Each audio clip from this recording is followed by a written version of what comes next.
Hello, everyone. Welcome to the Team Talk. My name is Maddie Maclean. I'm a part of the Athlete Advisory Committee for Ringette, Ontario. And this past year, I played on the junior national team for Canada, and I play in the NRL for Waterloo Wildfire. And I'm here today to interview senior Team Canada player Erica Voss. So we're going to have a chat about Ringette and life, and I'm excited to introduce Erica. Hello. How's it going? Good. How are you? Good. All right, so we might as well just get started with the questions. So first, if you could just tell us a little bit about yourself, like what association you're currently affiliated with, and what you've done in Ringette, and how long you've kind of been involved in the sport. Yeah, sure. So I started playing Ringette when I was 6. My sister had a friend that was playing, and my sister wanted to start playing, so I was the younger sibling. So I, by default, also started Ringette. And since then, I started playing in Etobicoke. I moved to Mississauga to play at the AA level. And then for the past 7 years, I've been playing in Richmond Hill. And the past 6 years of those have been in the NRL. I've played on Team Ontario for the Canada Winter Games team in 2015. And I've been on 3 national teams. I was on the junior team in 2016 and the senior team in 2017 and 2019. Awesome. That's really cool. It's a good resume. What do you think was like a little question? What was a big difference for you from the senior team and the junior team? Like jumping up to the senior team, what do you think was the biggest thing for you? I think in junior, kind of like everyone has this feeling of like unknown and like so much excitement. It's the first time, it's the first big team. Like Team Canada is something like everyone works towards since they're like 5 or 6 years old. So everyone comes in like fresh and new and super excited, and everything's like a little bit hectic. Whereas the senior team, it's like you come onto the team as like a young player, but there are already members of the team that have been there for like 5 or 6 cycles. So they know the Finns so well. They like know the style of play, like they just know so much about Ringette generally, and it's just like much calmer. But it's like the transition between the two is kind of difficult. Like I'm sure like I felt the same kind of thing. You felt this too when I moved from like U19 to like in U19, like people are more even. Like you're different ages, but even like the third year of U19 to the first years, it's like pretty level. And then you go to the NRL and there's like this huge range and you're like, I know nothing. So yeah, I think that's the biggest. Yeah, no, it's good to know. Awesome. And kind of leading on, like, so obviously you've been part of the high performance team for some time. What has this side of Ringette taught you about like adaptability and being able to adapt to challenges or new things like that? It's taught me quite a bit. With the high performance, like NRL training camps, there's a lot of uncertainty in all of your weekends, basically. 4-game weekends in the NRL, you're traveling, so you have the travel to deal with. You're staying in a hotel, so the bed might not be the best bed you've ever slept on. Food is food you're not used to eating. So like I'm a big control freak. So for the first few years, this was like huge adjustment. But I've learned to focus on like things that I can control and kind of try to go with the flow on the things that I can't. And you kind of learn that when game time comes, like all the other things don't really matter anymore because like they don't really factor into the game. So you kind of learn to focus on what you can control, what you can improve, and then come game time, it's like it's time to perform, it's go time. All the other stuff kind of fades away. Yeah, of course. Oh, yeah, that's even good advice for future players planning on that big stage like that. And so, what was it like for you playing in the World Ringette Championships last year? And this would have been your first time as a senior. First time as a senior or second time? Second time. Okay, so you're kind of already into it a little bit. What was that like for you last year? It was exciting. Like playing Worlds is great, and playing it at home is even better because you have the crowd behind you. You get to meet Canadian fans, which is super fun. I have been to 3 Worlds, but all 3 have actually been very different. So kind of like the junior one was in Finland. So there was like all the added excitement of that, plus being junior. So you spent like 2 weeks with just your teammates without your parents, and it was in like a foreign country. So that was one whole thing. And then for the senior Worlds, my role in the team in 2019 was quite different from 2017. So in 2019, like I had a lot more confidence and I was like a little bit more relaxed. Like my mindset was totally different. So I had the opportunity to focus more on like enjoying the moment and just like playing my game and kind of soaking it all in. Because Worlds like and nationals and Canada Winter Games, like in Ringette, it's so rare to have a period of time when you're completely immersed in the sport with like-minded individuals and all of that. So it's pretty fun. So I like really liked having that chance to kind of relax a bit compared to 2017 and like soak it all in, I think. So yeah. How about you? How was your first World? Honestly, I was pretty overwhelmed at first, and I think most of my teammates were. But we definitely, again, had that home field advantage when we were able to train in Burnaby the month before. So we were really like comfortable with everything, and it was nice having my family there. But yeah, it's just something like I've ever experienced before. Obviously, I've played in some big games and some big tournaments like Canada Winter Games and everything, but it just I don't think anyone who was new to Worlds could really prepare themselves. It was just a different kind of challenge, and it was really, really interesting playing the team from Finland because it was just a different style of ringette, and it was just that was probably the best part of it for me, and just hanging out with my teammates that we only saw each other a few times leading up to that. So really being able to spend a week with them was pretty cool. And I think my favorite part was watching the senior team play. You guys were very impressive. It was really cool just like hanging out with my team, being able to watch you guys, like looking up to you, getting motivated for our games. And yeah, we were just really impressed by that. So thank you for that. We like watching you guys too. No, it was definitely a cool experience. But again, could not have prepared for it, but hopefully I'm a bit more prepared now. Yeah, you never really know until you're in it. Yeah, exactly. It's something that you can really only experience and then learn from that. So yeah, that's awesome. What advice would you give to athletes interested in playing in the high performance like AAA or for Team Ontario or Team Canada? Because obviously you've experienced all that. So what's some advice that you'd give to some younger girls coming up? Sure. I think a big part of my like development and success was actually watching my older sister and her teams and games that she was involved in. She played AAA also. So going to those games and watching older players, like she played against the Yoldens and like Sam and Paige Nozzle. So like watching them from a young age and getting to learn from them, you absorb so much just from watching a game, sometimes without even realizing it. That taking those opportunities to go and learn, watch videos on YouTube if they're there, really become like a student of the game, because fitness and like your technical skills, those things all matter, but being able to learn different systems and different styles is really the thing that like takes you to the next level, that high performance level.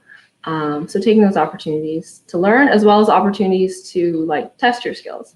So sometimes with my sister's team, like they were really short on players, so they'd have me come and play for them, even though I was like U14 and like had no idea what was going on. But those were good learning moments. So anytime an older team asks you to come out, any extra summer ice, if you're like a young 13, 14-year-old player, like go try out for AAA if it's open, like just go try it, see what happens. You might not make the team, you might make the team. Either way, like you're gonna learn something. So I think the key is just taking advantage of those opportunities to learn. Yeah, no, that's really good advice. Kind of coming back to that like adaptability and being able to adapt. And yeah, I know I definitely always learned more when I was playing with girls who were better than me, and I could always learn more from them. So that's pretty important too. So that's really good advice. Yeah. And something that is really important with Ringette is our community and within the sport. So how essential have the friends and mentors you found in Ringette been to your life, both on and off the ice?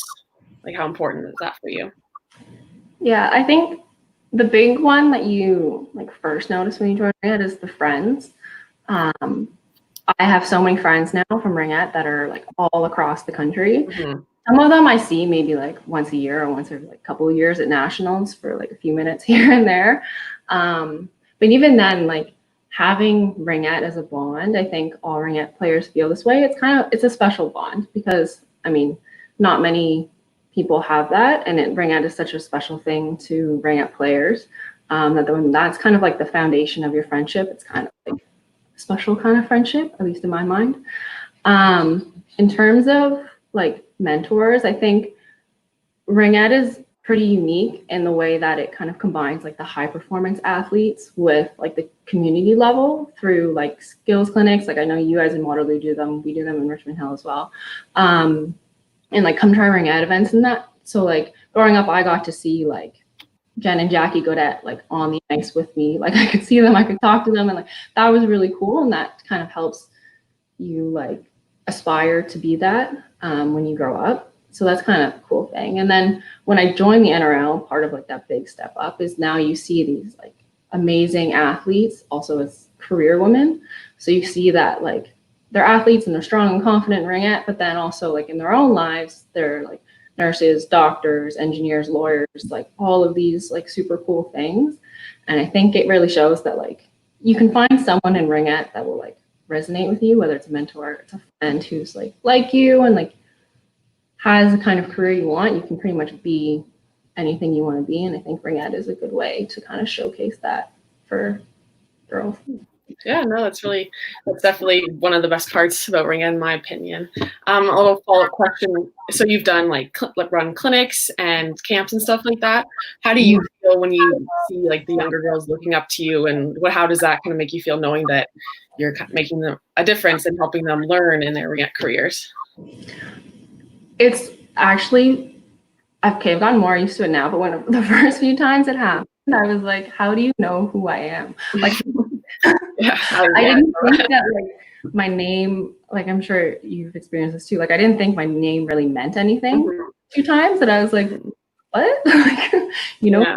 Yeah. But it's cool because like I used to get that excited about players to my home arena.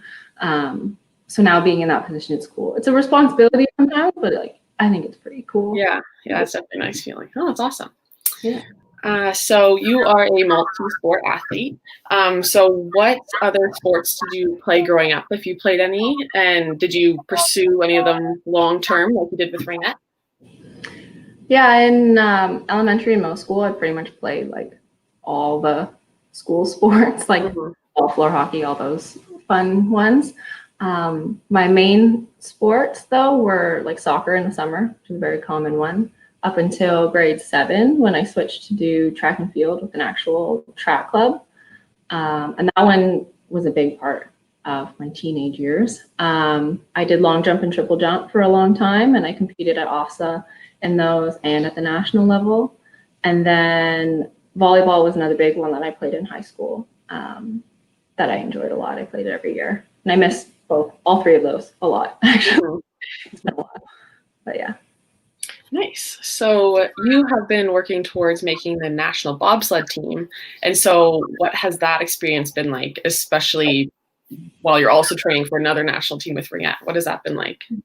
It's been a little overwhelming because bobsleigh is a sport that you're kind of like, that's wild. Why does anyone choose to do that? But I went to an RBC training ground event, which for those that don't know, it's like a giant open fitness test basically. And based on your test results, they'll like match you with a sport that they think you'll be good at. Bobsleigh first emailed me about it, like coming to do more testing. I was like, what? No. But I thought about it and I was like, okay, I went to this event to kind of see what was there, to see kind of how I stacked up, but also like what else I would be good at that I hadn't thought about.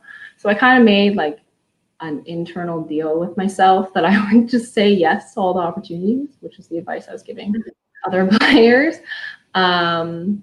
And so I went and I did more testing, and then I kind of kept going back and doing more testing because I was actually enjoying it.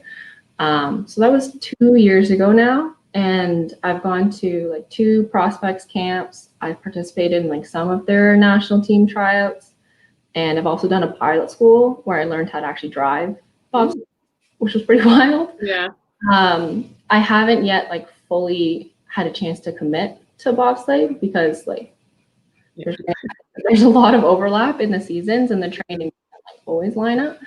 And bobsleigh is not really a sport where you can do part-time. Like you kind of have to be involved in like the sled. You have to warm up in the snow and the cold and the mountains. Like you have to crash in a bot. Like you have to do all of these things to really know if that's what you want to do. So what I've done in the sport so far, I really liked, and it's been a really cool learning experience. We're working out of time to make the jump full and kind of see how it goes. Yeah, no, that's cool. That sounds like a big commitment, obviously. And in addition to those commitments to those sports, you have an engineering degree and work in the energy industry. So why did you choose to pursue a career in STEM?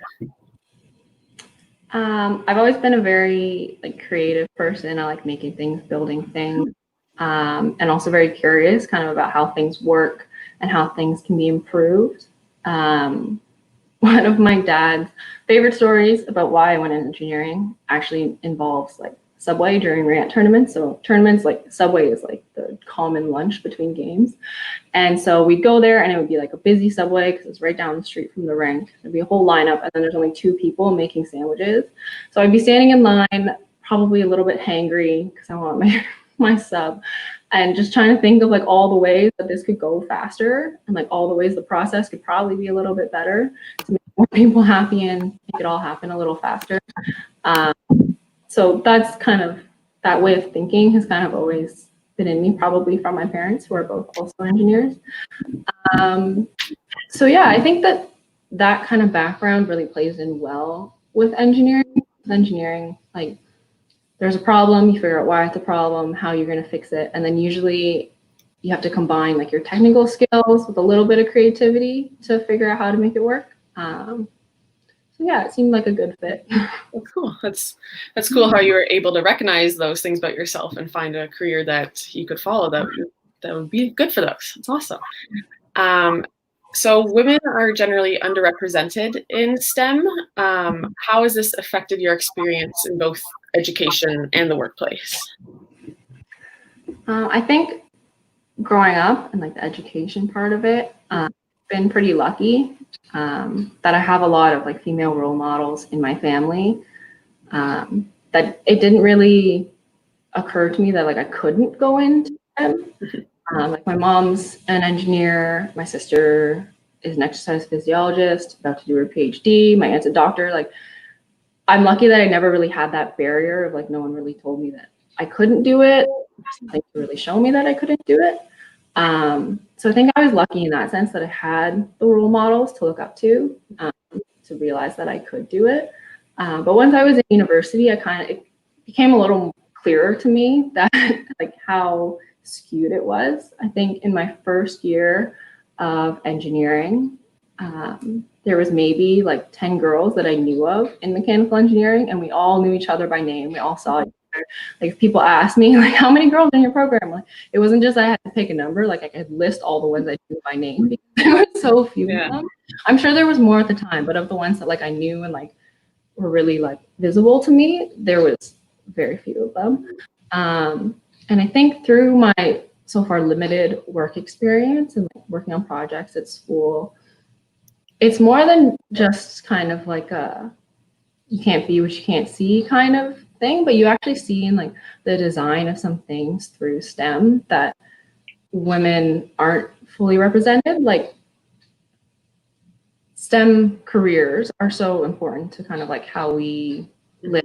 Like all of it is integrated. Like this wouldn't be happening right now. Yeah, exactly. And I think like as you look at how products are designed, sometimes you see that like something that's ergonomically designed doesn't actually work for a woman because all the people designing it and testing it, like most of them were men. So even though engineering is the very like objective, analytical profession, like when you're creating something, you're going to put a little bit of yourself in there. And if the whole team creating something is men, like it's going to be a little bit more tailored towards men. And I think that there's a saying like engineers for the world kind of thing. And if we're going to be designing for the world and improving the world, then the people creating it need to put their experiences, and to put female experiences into creating the world, there needs to be women in there. So I think that it's a huge like disadvantage to the STEM field to have less women than there is. But it's definitely getting better. Like from when my mom went at U of T for engineering to now, like it's gotten better, and like you can tell more girls are getting interested in it. So there's hope for the future. Actually get to 50-50 somewhere along the way. But yeah. Oh, that's really important. Yeah, hopefully, again, that just keeps growing, and women aren't intimidated and they just keep pursuing their passions and everything. That's really important. Do you have any advice for Ringette players that want to pursue careers in the STEM fields, and like how they could balance that with like Ringette and everything, how they could balance the school and the Ringette? I would say go for it, even if you are kind of on the fence. At least try it and see if you like it. I think, obviously, I clearly think we could use more women in STEM, but I think female athletes especially, as growing up as an athlete, you kind of learn the teamwork component that's so essential to STEM careers. And you also gain more confidence to speak up about your opinions. So when you're in a big group setting, you're a little more comfortable kind of sharing your thoughts and opinions. And that's really how like good work gets done, by people being confident enough to share those opinions. The Ringette school balance is something that I get asked about a lot. And I still get asked about it at work now. I think what it really comes down to is priorities, and like understanding why you want to do those things. With really any goal setting, understanding why that goal is important is kind of like the key to achieving it. Like for me, what's really important to me is like continuous improvement and continuous learning. So if there's like a next level I can achieve, then I want to try and get there. And even if I don't get there, I learn something along the way. So really I've achieved like my root goal. And when you understand those kinds of things, kind of the path you need to take becomes a little bit clearer. And it's definitely not smooth. My like first year of school compared to my last year of school, kind of just like my overall health and like peace of mind was completely different. But at the end of the day, like learning that like sometimes, you've probably experienced this too, you have to choose between like studying, training, eating, sleeping, socializing, like all of those things are like in constant battle. And I think sometimes conceding that sleep and eat and socialize need to all happen before studying and training, even though you have these big goals. Being kind of in tune with that is kind of a big step. Everyone will realize that in like kind of in their own pace, in their own way, and the balance is different for everybody. But I think understanding why you want to do that is kind of step one. Yeah, no, it's really good. Yeah, balance is definitely really important, and prioritizing your health and like your physical and mental health is definitely step one of that. And I think some people may not realize that, so that's really good advice. That's awesome. Okay, so yes, thank you for that. We have a question here. Do either of you have advice for current Ringette athletes on how they can deal with the uniqueness and challenges of the upcoming season? So with the kind of unknown happening right now, what do you think that we can how we can prepare ourselves a little bit? I think for me, it was kind of all the quarantine stuff. Like I miss the gym a lot, but I think it's just kind of finding what you can do, and also kind of being nice to yourself, like realizing that things aren't business as usual. So if you're not really operating as usual, or like your workouts aren't going as well, all this uncertainty and stress, like compounded on top of just like there's your own life stress, and then also like everything that's going on with the world right now. So I think not knowing if there's going to be a season, or if there's going to be like a shortened season, just kind of like, I don't know. I think I would just say that do what you can and like enjoy what you're doing. And if it's not specifically Ringette related, because you need something to take your mind off it, or if it's just like shooting in the driveway because you need some Ringette in your life, whatever works for you, I'd say go with that. Yeah, no, that's really good. And definitely just like not stressing yourself out about it. And I find a good thing for me recently has been like reaching out to friends and teammates and kind of having that social support too. Just everyone, we have to know that we're not going through this alone. Like we're all kind of in the same situation, and just reaching out and having that support is really good too. Yeah, for sure. Yeah, awesome. Yeah, hopefully this season will work out for everyone. We'll be able to get back to Ringette, and I know we're all missing it a lot. So we have a little fun lightning round of quick questions here. First question, what is your favorite warm-up song? Oh, I don't really have one right now because I haven't had to warm up. But Booyah was our goal song at Worlds. So for like all the months after Worlds, that was probably a big one. That's a good one. Share with us a hobby that you've picked up recently. I don't know if this counts as a hobby, but I recently bought a bunch of new plants, and so did my sister. So we've been like propagating them and like switching plants. So learning about how to propagate all the new plants, like taking care of them so they don't die, has kind of been my quarantine hobby lately. So yeah. No, I think that's as good as a hobby as any. Yeah. What's one thing that you cannot live without? Probably chocolate. I actually eat like a little bit of chocolate here and there every day. It's a pretty constant thing in my life. That's good. A good balance. That's what you need. Yeah, exactly. What's a random fact that you've learned recently? I watched a series, like a docuseries on Netflix called Home Game, and it like describes like games that are native to different countries or like core to different countries around the world. And I think I only knew like there's 8 episodes, and I only knew like 3 of them before. So you go to like there's ones in Bali and Philippines, Italy, like you go all over, and it's really cool. Some of them are like interesting, and like in our culture they're probably odd, but like it's really cool to see like the different different boards. So yeah, cool. It's definitely good to learn new things like that. And lastly, I have one more question. What is your favorite thing about Ringette? Like, what is one thing that you just absolutely love about it? Favorite thing, I think it's like the stress relief, which is kind of cheating because there's a lot of things.